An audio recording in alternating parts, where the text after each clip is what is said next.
San Pio X. Sa natad sa kalihukan, katilingbanon, si Santo Papa Pio X, sunod lamang ni Santo Papa Leo XIII. Ang panahon ni Papa Pio sa diocese at wag ipunting kanunay sa kasulbaran sa dagkong suliran sosyal. Bisan sa wala pa siya mapili nga papa, danang ligon ang iyang tinduganan. Pagpaluyo sa kausa katilingbanon, ubos sa kalihukan sa simbahan. Gani nagmugna siya og pagtulunan pinagi sa ka manual aron paghatag og giya sa katawhan sa pagkinabuhi nga matinud-anong katilingbang Kristohanon.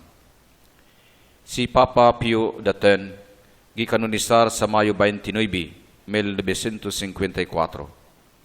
Ang iyang kanonasyon tubag sa atong panahon karon. Kay ang dakong suliran sa atong katilingban karon mo man ang ekonomikanhon, sosyal, politikanhon. Gikapoy na ang tanan sa atong suliran karon. Daw walay kasulbaran, hinunagtulin kanunay, walay hunong. Ang mga paagi sa pagsulbad niini, nihiangin ang daghang kalas sa kalag. Naapiktahan ang kalagnong kaluwasan. Maayo siguro atong aninawon ang mga paagi ni Santo Papa Pio X sa iyang panahon. Nagkinahanglan ang atong katilingban karon og espirituhanong kalasag aron makasugakod kita sa pagsulbad sa daghang suliran. Kaysa lain nga pagkasulti, ang matag usa ka kalag sa atong katilingban karon uhaw sa pagkaong espirituhanon. Kay pinagi unta ni ini nga pagkaon siya giyahan sa kahitasan sa iyang kasulbaran, ngadto sa kasulbaran sa katilingbanong suliran. Sama sa mga punto ni Papa Pio X, gihingusgan niya nga sundon kining pagtulunan sa katawhan aron makabot ang katuyuan sa kasulbaran ning mosunod. Una, ibalik si Kristo sa matag kasing-kasing sa matag sakop sa panimalay. Ikaduha, ibalik si Kristo sa pagtulunan sa mataglawak sa matagtulunghaan pribado kon publiko. Ikatulo, ibalik si Kristo taliwala sa matagbuhatan pribado kon publiko. Ikaapat, ibutang si Kristo taliwala sa mataghutong sa katilingban.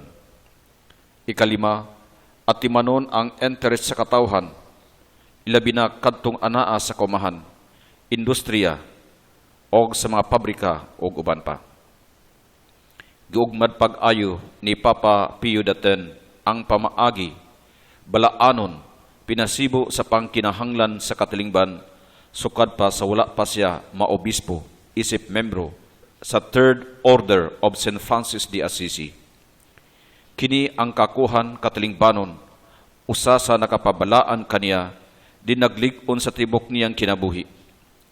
Dili masukod ang iyang kakuhan sa katilingban, labi na sa pagpinubri nga pagkinabuhi. Kay diha sa ubos uyamot nga pagkinabuhi, ana makita niya ang gugma sa Dios ug ang balaod sa Dios. Higugmaon nimo ang imong Dios sa tibok mong kasing-kasing ug ang imong isigkatawo sama sa iyong pagigugma sa imong kaugalingon. Mao kini kanunay ang ipahimangno ni Papa Pio X sa tanang kabus ug adunahan. Ang gugma ni Papa Pio X sa Dios, ang Dios lamang usab ang makasukod niini. Kay ang iyang gugma sa mga kabus, ingon og nagpakaron ingnon lamang siya sa uban. Kay ang iyang abot nga salapi, isip halad, ingon nga pari, ihatag man niya ngadto kanilang mga kabus og timawa. Gipalabo niya ang mga alaot bisan wala na iya. Ang bertod og hiyas ni San Francisco de Assisi nga gitalikdan niya ang kalibutan aron siya mahiusa sa Dios, maoy na panunod nga hiyas ni Papa Pio X. Nahimo kining matang siyang pagkinabuhi, isip usa ka obispo, yang gibansay kini mga hiyasa, pinaagi sa paghimo og programa sulod sa iyang diocese. Natukod ang pamantalaan nga Katoliko. Natukod usab ang kapunungan sa mga batanon, sa mga lalaki o sa mga babae. Natukod ang tulunghaan alang sa mga ilo o sa mga binaya ang mga bata sa ilang ginikanan. natukod pagayod ang mga tambalanan alang sa makabus og timawa nga masakiton. Madasigon si Papa Pio, walay hunong ang iyang pagpalambo sa mga kapunungan ubos sa kahugpungang Katoliko. Og siya kanunay manguna sa pagtimbang-timbang pagsulbad sa mga suliran niini. Ingon man sa mga suliran ekonomikanhon, politikanhon, sosyal og uban pa sa katawhan. Yang gipatin-aw kanila sa paghatag og tumang pagyukbo sa ngalan sa awtoridad sa punuang sivil og maingon man usab sa simbahan. Og pinaagi nini siya nakaangkon o dakong pasidungog, panagsuod, panagbuligay tali sa kadagkuang sivil og sa simbahan. Taliwala sa daghang kaakuhan, gisilsil ni Papa Pio sa katawhan nga si Kristo mao gayud ang sentro sa atong kinabuhi. Gani usa ka dekrito gilusad niya pinaagi sa Konsilyo Sagrada, din ang matag usa ka Kristiyano muduol sa Sagrada Eucharistia matag adlaw. Siya gibansagunan og the Pope of Frequent Communion. Yang gilabas ang tumong sa Konsilyo sa Trento nga ang usa ka Kristiyano nga motambong sa santos nga misa dili kay mag-ampo lamang kung dili mo kalawat gayud usab sa lawas ni Kristo. Kay kini mao ang hipno nga pagduol sa Sagrada Eucharistia. Sa bulan sa Septembre tuig 1906 yang giduso ang usa ka kasuguan ang pagduol sa mga bata sa kalawatan ug ang maginikanan giawhag sa paggiya sa ilang kabataan sa paghimo sa ilang unang kumpisal sa panuigon og pito lamang. Kay iyang nakita pinaagi sa sakramento sa lawas ni Kristo ang kabataan anaan ang daan sa makamot sa Dios bisan pa man tuod sila mga inosente pa. Kining Eucharistikanhong dekrito nga gipalusad ni Papa Pio alang sa kabataan usa ka labing maayong buhat sa simbahan alang ning atong panahon karon. Kay ang kabataan pinaagi ning pagtubo sa paghigugma ni Kristo og maglig-on kanila sa kinabuhi sa grasya. Lain nga bansago ni Papa Pio mao Papa sa Eucharistia. Kay maoy dako niyang paglaom ang Eucharistia pagbag-o sa katalingban balik sa Dios.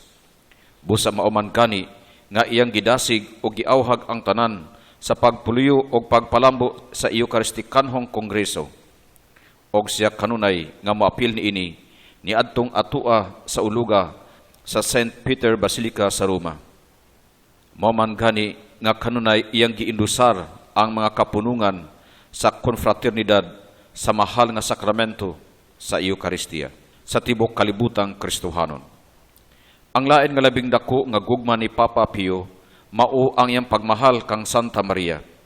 Yang gipasidunggan og maayo ang inahan sa Dios. Sulod sa 10 og usa ka tuig sa iyang paglingkod sa trono ni San Pedro sa Vatikano isip usa ka papa. Kasiyaman og 5 ka dokumento ang iyang gipasupot alang sa debosyon sa mahal nga birhen. Kay but niyang banhawon og labason ang mga hiyas og bertud ni Kristo diha sa tanang Kristohanon pinagi sa paghalad og debosyon kang Santa Maria. Sa tigom sa kaobispuhan sa tuig 1904 atol sa kasulugan sa ikakalimang sumad sa aprobar sa dugma sa Immaculada Concepcion, mihatag siya og mga kamatuuran sa debosyon kang Santa Maria. Miingon siya nga sayon kaayo sa usa ka Kristohanon pakigsuod kang Kristo, pinaagi lamang kang Santa Maria nga iyang inahan. Ang debosyon ni Papa Pio sa Sagrada Eucharistia o kang Birhen Maria naghatag kaniyang kasayon og kagaan sa pagbansay sa mga bertud Kristohanon. Mao gayud usab munta ang pagbansayon sa atong katilingban karon. Kay ang pagpaubos mao man ang bertud nga mulutaw unya niini nga magdebosyonon. Din ang usa ka Kristiyano moila siyang kaugalingon nga wala say nahot sa tubangan sa Dios. Kay ang mapabsanon nga kalag, hipno, buutan, maalam, makahatag og dungag katako sa tao nga walay sanglit. Kita nagatuo nga ang pagpaubos makapukan sa dungog o gahom sa tao. Sa tao lamang kana nga panghuna-huna, apan sa Dios dili. Nahimo kini ni Papa Pio sa nagkataas na ang iyang ranggo. Nagkataas usab ang iyang pagkamapobsanon. Ang iyang pagkayano nagkanam og kalawom ang dulot niini. Sa matag higayon siya gibayaw sa taas nga ranggo. Siya hilom og walay kibo lamang. Ang iyang pagtuo labas og makananayon. Pinaagi niini kahibalot siya sa presensya sa Dios diha sa iyang kinabuhi. Si Papa Pio X nagpuyo usab sa birtud sa paglaom. Mao kini ang iyang armas sa santos niyang gimbuhaton nga gisangon niya sa Dios. Og ang iyang batasan og kinaiyahan mao gayud si Kristo nga napurma diha kaniya. Mikaylap ang iyang birtud sa gugma, maluluyon, mabination sa tanan bisan kang kinsa. Gugma man si Kristo og ang gugma ni Kristo anaa kaniya. Busa ang nagkinahanglan kaniya dili gayud ni Papa Pio kawangon. Ilabi na gayud sa makabus og timawa. Gipataas kanunay ni Papa Pio ang husto nga kaangayan. Walay makapugong siyang dakong katungod pagpanalipod kang bisan kinsa sa kaangayan o katungod sa tao. Kung siya makadawat og mga donasyon alang sa usa ka kausa, kinigugulon gayud niya alang ni anang kausaha. Walay bisan usa ka diyot nga musimang, kay iyang gitindugan ang katungod sa nagahatag sumala sa tumong og tuyo sa maong donasyon. Bugnaw si Papa Pio, apan hugot og init matindog sa kamaturan, yang gipuy-an ang pagpugong sa labing kinatas-ang paagi. Gibiyaan usahay niya ang pagkaon hangtod pagani ang matang sa pagpanapot. Yang gibansay kanunay ang yano og pinubri nga pagkinabuhi. Andam siya kanunay pagpatalinghog sa opinyon sa uban, og kung makita niya nga maayo, andam siya muuyo niini. Apan kung ang kamaturan maapektahan og ang disiplina gikinahanglan, ang iyang kaligdong, ang iyang pagkamatinud-anon, dili ikabugti niini. Siya motindog, muusisa, puno sa kalantip, isip usa ka hipno balaan nga lider. Hipno ang iyang mga bertud, labi na sa bertud sa dili madali-dalion. Mabinantayon siya sa pagtuo o kamaturan, og naghingapin kaniya ang pagbansay niini. Gibansay kaniya ang pagtuon kanunay, una niya himua ang husto nga desisyon. Sa katapusan, balikon ta, si Papa Pio mahigugmaon sa kinabuhing pinubri.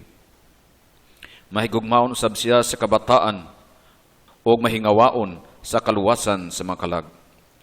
Mapinugnanon sa mailibgong yutanon o mahilumon sa kinaiyahan. Usa ka hagit kung gitabuot muambit sa kinaiyahan og mithi ni Papa Pio X. Atong patindugon dinhi kanato ang mga hiyas Kristohanon sa atong kinabuhi. Aron kita makasunod sa mga kinaiya nga gipuy-an ni Papa Pio. Aron kita mausab, mabag-o, mabalaan, magapaambit sa uban, pagbag-o sa dagway sa yuta.